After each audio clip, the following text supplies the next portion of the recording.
Chapter 2. The Unsinkable Ship. Arf, arf! Jack opened his eyes. He shivered. Wherever they were now, it was cold. Very cold. Teddy barked again. Shh, said Jack. Annie shined the flashlight on her clothes. Wow, we're dressed like old-fashioned kids, she said. Instead of pajamas and a poncho, she wore a sailor dress and a long wool cloak. Jack had on an overcoat and knee-length pants with long socks. His backpack had turned to leather. He also had on a shirt and tie. Where are we? He wondered aloud. Jack and Annie looked out the window. The moonless sky glittered with stars.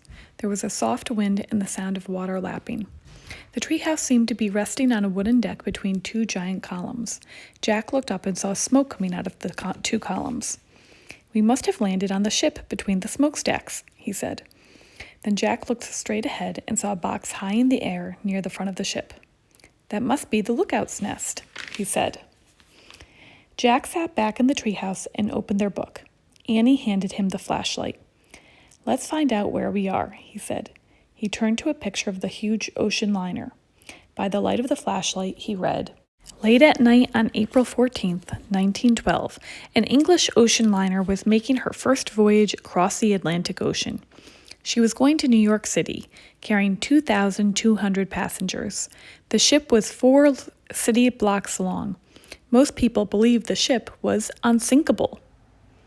Oh man, we're in 1912, said Jack. He pulled out his notebook and wrote, April 14th, 1912. This ship is huge, said Annie. How will we ever find the gift to help free Teddy? You can't go looking for a gift, said Jack. You have to wait until someone gives it to you. Right, said Annie with a sigh. Well, I guess we just have to be ourselves, like Morgan said, and maybe we'll get lucky. This is hard, said Jack. The little dog whined. Don't worry, Teddy, said Annie. We'll free you from your spell. Just then a shout came from the lookout's nest. Iceberg! Ahead! Jack and Annie turned back to the window, just in time to see a huge iceberg looming out of the sea. The iceberg was dark with a fringe of white at the top, and it was right in front of the ship. Jack felt a jolt. Then he heard a grinding sound.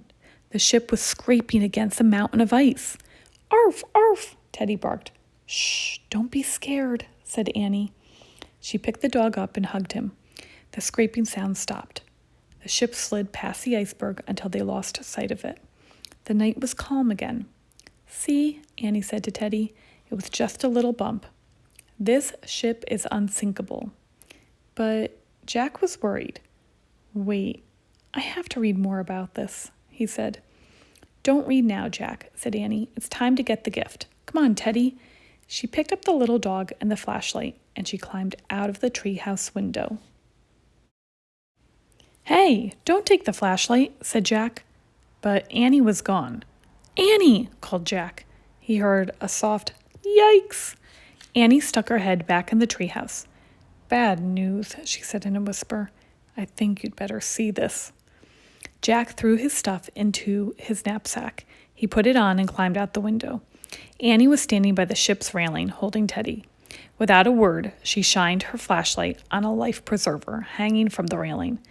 In big black letters were the words, RMS Titanic.